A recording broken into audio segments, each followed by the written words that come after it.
পৃথিবীর নিকৃষ্ট শাসক নমরুদ আল্লাহ রব্বুল আলামিনকে হত্যা করার জন্য কিভাবে শকুনের উড়ন্ত যান তৈরি করেছিল এবং কিভাবে শকুনের যান দিয়ে আসমানে উড়ে গিয়েছিল, আবার কিভাবে জীবিত অবস্থায় আসমান থেকে জমিনে ফিরে এসেছিল।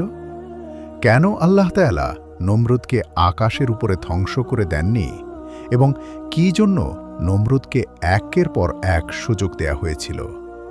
নমরুদ এবং ফেরাউনের মধ্যে একটি গুরুত্বপূর্ণ পার্থক্য ছিল। ফেরাউন জানত আল্লাহই হচ্ছেন পৃথিবীর সৃষ্টিকর্তা, পালনকর্তা, কিন্তু জেনে শুনে সে এটা গোপন করত। কিন্তু নমরুদ ছিল মাথা মোটা। নমরুদ এবং ফেরাউন দুজনেই নিজেকে খোদা দাবি করেছিল, কিন্তু নমরুদ কখনো জানত না যে তার উপরে আরেকজন সৃষ্টিকর্তা রয়েছে। আর এজন্যই আল্লাহ রব্বুল আলামিন